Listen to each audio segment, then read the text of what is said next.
on tour, and we're doing it better than anybody else alive.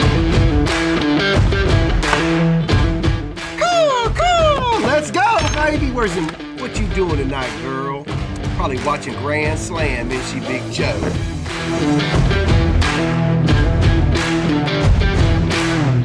Holy shit. Here you go. Holy shit. Wow. Yo, Clint. What? I'm gonna need a magnetic. 180.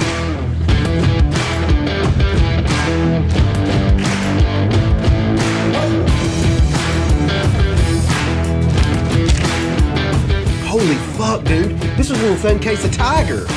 Boom! Hey! Let's go, baby! Told y'all we fucking bring the fucking heat, son. Woo!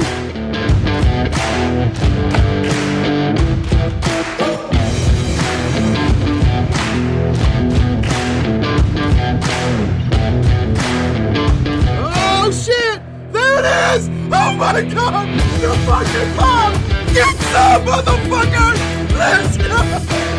Let's go! Let's go!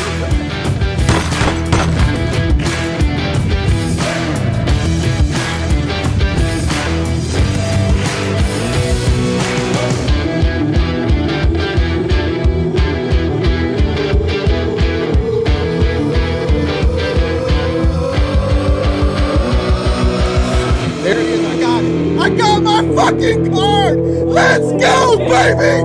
Let's go! Let's go, baby!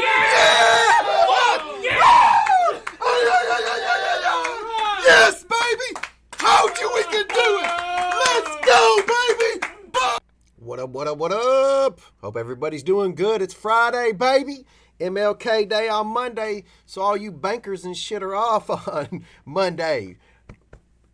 Congratulations, son. Shit. Fucking chasing down them boys, swimming over to that island. There ain't no days off, right, Big Rook? Just keep swimming. Just keep swimming, baby. Where's Dory at? Let's go. I hope everybody's doing good. I wanted to talk to y'all about a couple of things that were on my mind for you guys. We've had anywhere from NFL football players down to people I grew up with messaging me in the last 24 hours asking about investing and things like that. Had a major league player a couple days before that, so it sounds like you guys like some of this information we're throwing out there. So I figure, hey, I want to talk to you guys about a couple things that's on my mind when it comes to, investing some money in sports cards. One thing I want to tell you is I think if there's a player that you believe in, before I get into the Rarity stuff that I was thinking about, is you should buy their National Treasures rookie patch auto. And the absolute best time to buy that card is when all of us breakers are breaking that product about a couple weeks after. That's when to nab one, because eBay will be as saturated as it'll ever be with a card that only has 99. You'll see 20 of them on there. That's the time to pull the trigger, in my opinion. So, like, if you're like, okay, Trevor Lawrence is the man.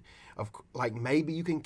Another way to do it is watch all these breakers. Maybe some slappy hits one, and then is willing to sell it for 5 G's. Typically, the breaker is always going to have the beat on that. Like, hey, if somebody wants to sell it, the breaker's normally going to buy it if he's got any sense. But what I'm saying is you can go that route where you try to slither around, not in a bad way, but hey, guy hits a card, you hit him up, he'll sell it to you. I think the most realistic way for me to tell you this is those things dry up. After that 2 or 3 weeks where we're all busting it and there's 20 on there, you'll just see it. It just goes 18, 16, 12, 8, 4. And then there's usually 2 or 3 on at a time. And if you go and look, the prices are outrageous compared to where they were when there were 20 on there. So if that's the route you want to go, where you're like, look, man, I don't want to buy 100 of Zion. I want to buy 1 of Zion. That was the time to buy it, in my opinion, back then. It's over. If you want to buy one now, you're not going to get a discount. That's the way to get that small discount, or actually a pretty good discount. That's how I bought my Josh Allen. So keep that in mind. Do whatever you want. That's just a little tidbit that I've thought of as far as the National Treasures RPAs go. It's all about supply and demand, fellas, and that's what gets into Rarity. just because a steaming pile of shit, there's only one of them and it's unique doesn't mean it's valuable. Nobody still wants that steaming pile of shit. You know what I'm saying? So like, just like the PMGs, if you look at that and from Skybox back in the day, I mean, there's 100 of them. There's, 90 reds and 10 greens, and they bring way more money than most of the one-on-ones of that player. So what I'm trying to get at is, yeah, they're rare. They're super rare now, but it's because they're like gold in the industry. What you need to do is like, I feel like it's pretty simple. Like when a product comes out, you'll see people either saying, oh, this is a great looking product, or oh, this product isn't that good. But every once in a while, you'll see a product come out like Noir when they came out with the sneaker spotlights. And you're like, good, like it just blows everybody away. They just love the card itself, the design, the artwork, like I'm talking about. I believe the Kobe Bryant sneaker spotlight, the first year they did them, numbered to 49, is going to be one of the biggest cards of Kobe Bryant. I think that subset's going to go for years and years and years. And just like the exquisite 0304, the first sneaker spotlight set will have Luka's rookie and Kobe in it. But anyway, what I'm saying is those, like, yeah, there's 49 of them, but I'd way rather have that card than a rare Kobe numbered to 10 of a select gold checkerboard or whatever. So what I'm saying is don't necessarily get wrapped up into what it's numbered to. There's numbered to 10. I mean, dude, relatively everything is rare when we're getting down to it when it comes to these big guys. I'm always going to try to get you to buy like the Aaron Rodgers, the Bradys, the Jordans. Like I'm not a big Bowman Chrome prospect guy, but there's guys who make tons of money on that too. But what I'm saying is like the Peyton Manning SP Authentic is so rare for having 2,000 copies. That card's going to soar in the next 20, 30 years, I believe. I may be wrong. I've been wrong before. I own 2 of them. I'm not trying to sell you mine. I want to keep mine. But what I'm saying is I think that card is something that, knowing what I know from 1998 and now, I just think that card is a really good card to own. But don't get wrapped up into, like, I'll see guys all the time on these messages, oh, I got a 101. Man, nobody gives a shit if you got a 101 Glenn Rice patch auto sticker, like, unless you're a Glenn Rice super collector. I really wouldn't worry about that too much. Of course, if you have Jordan or Kobe or LeBron and it's a 1-of-1, it's better in a lot of cases, but not always. There's plenty of Michael Jordans that are numbered to 23 that I'd rather have than a Jordan numbered to 1 is what I'm trying to get at. I hope that's the point I'm trying to make, is don't necessarily get wrapped up in the serial number. Get wrapped up in, it normally doesn't change. When limited logos came out, everybody thought they were badass back then. It was just a much smaller base. And for years and years, they were a good price. I mean, but they were amazing cards. When you start getting this buzz, like those, what were those cards that I like? The finishing moments from 1-in-1, timeless moments, whatever they are. Like those cards, like you'll see like the Chris Bosches and all the people that nobody really collect. Yeah, you'll see those come down to a couple $100. But like the Dirk Nowitzki, if there's only 49 of them, there's way more than 49 serious Dirk collectors. And all of a sudden you have something. So like when you see that, as soon as you see that pop off, all of a sudden if your friend hits one or something, try to scoop it up, man. Just, I think, yeah, timeless moments, whatever they are. I've got like 10 or 12 of them. I think they're awesome, but they're just so expensive. But what I'm trying to get at is it's not necessarily if there's only one. It's if the whole crowd wants it 20 years from now. Like, look at Topps Chrome compared to Bowman Chrome. There's cards that are 10 times easier to get in Topps Chrome that are more valuable than Bowman Chrome in basketball. And it's because people prefer Topps Chrome. I don't think that's going to change over time. I think that you're better off, like, don't try to fight it. Don't say, oh, well, this is so rare. Like, no, man, people either want it or they don't. And if you've got something that somebody wants and there's not enough to go around, sky's the limit. I really implore you guys, instead of like buying 50 million cards, like there's a couple different avenues people take that I think are the wrong approach. One person gets into this and they buy all this Keldon Johnsons and Darius Garlands and Colin Sextons and yada, yada, yada.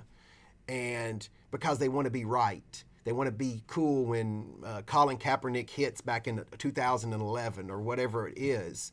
But they have a bunch of damn Josh David Booty cards and, Jamarcus Russells. Like, I don't think that's the way to go. I think that's a terrible way to go, really. I think what you want to do is, like, you want to buy, I don't care if it's a baseball card, a rock, a stamp, whatever, for X, and sell it for X plus whatever. And whatever the profit is, the next item you're buying is what that total was. And you just keep going and going and going. And it's not quantity, it's quality. The one thing I've learned with the Kobe stuff is when you collect what you love and you're buying it as an investment / you just love it, you're a lot less likely to give it up. And if it's good stuff that you're collecting, that just pays off in sports cards. So what I'm saying is like, collect what you like also, because like if say you're a big Aaron Rodgers fan, well, you're less likely to give it up, but the shock of buying something that's really expensive isn't going to just destroy you. Like for me, it's like I kind of just got over the hump over time. I was like, screw it. And I'm a lot more comfortable doing that. But what I think you should do is I think you should buy your cards, whatever it is. It doesn't matter what you're buying to flip. It's flip, flip, flip, flip, flip. But at the end game, you need to have a big card, one big card, not 10 King Griffey Jr. 89 Fleer PSA 9s. Like, are you a hoarder? Or are you trying to make cash? I mean, if you're a hoarder, that's fine. Buy the bunch of Griffey Fleer 9s instead of, one glossy 10. But the real money is at the top of the food chain where it's at 1% that nobody has. And if you can get into that, if you can crack into that ceiling, if you can break that glass ceiling, I feel like sky's the limit. But you got to start somewhere. You're not just going to walk into your wife unless you got a big, huge set of nuts and say, hey, I'm spending $100,000 on a Tom Brady card. Yeah, right. Let's see how that goes, bub. But, unless you're a nut dragger, if you're a nut dragger, go for it. But it wasn't how I rolled. It wasn't that I had somebody tell me I couldn't. It was, I didn't have the $100,000, man. Like, I had to work and hustle and grind and buy these cards. But you can't sit around. It's not going to fall in your lap. Everybody sits around and watches a lot of these dudes like Adam and Jameson and Dimitri, and they think it falls in their lap, and it doesn't, man. They're always out there grinding, working their connections. So that's what I was here to say today. Doesn't matter whether it's numbered to 1 or 1,000 or 2,000. It's, do people want the card? Do people like the card? Does the card look good? Does he have a big following? In the NBA, is it a player that people overseas really want? That's what makes Kobe so crazy, is that they love him overseas at a way that it's nuts compared to me, in my opinion, compared to Jordan or LeBron. In America, I feel like, it's different. But over there, for whatever reason, it's Kobe, Kobe, Kobe. So that's it, man. Get to hustling, hit your Facebook marketplace or whatever. If you got a little money, invest. That's how to do it. Don't take money out and, like, fuck new Nikes. Like, fuck new cars. Like, that doesn't, make you cool. Like, stuff is just stuff, man. At the end of the day, like, I'm impressed by people in this industry that I see doing what I'm saying that we all should do. I don't care if they have a nice car, they live in a big house or whatever. Like, it doesn't really interest me. I don't care. I like to see people take their talent and produce something for everybody around them. Everybody around them, their boat rises. That's a winner. And you're not going to do that if you go buy an Aaron Rodgers for $2,000, you sell it for $3,000, then you go buy your skeezer girl that you've been on Bumble with $1,000 pair of earrings, and you're back down to $2,000. Here's the deal: take the $3,000, take $80 out, go to Lucky Spa. You got $29.20 to reinvest, and then you're $920 closer to that big dollar card. surely y'all feel me. You know what I'm saying? End result's the same. Isn't that right, Big Rook? Damn straight. Hey, it is what it is, man. That's one thing y'all gonna get from me is the truth, or the way I perceive it anyway. Save the money, fellas. It ain't worth it. Keep the earrings at old Jared's showcase, boys. Don't be a sucker. Hey, this is your moment. Anybody who collects cards, anybody who knows sports cards, this is your window. Hey, if you want to sit around with your D in your hand and watch all of us, hey, do you, man. I hope she enjoys the earrings. I hope you enjoy the divorce papers about 15 years down the road and all that misery. Right, Big Rook? Damn straight. Let's go, baby. I hope this helps, man. I hope y'all have a good day. If you didn't, I hope this brought a little light. And before I forget, man, when I'm talking about all that other nonsense, a lot of times I'm just joking, fellas. Don't take everything I say so seriously, all right? Love y'all. Yeah, I'm just having some fun. I like trying to entertain, man. I'm not saying go divorce your wife or anything. I'm just joking, man. Just lighten up. All right, man. Y'all have a great day. Always be dragging. 38344, baby. Let's go.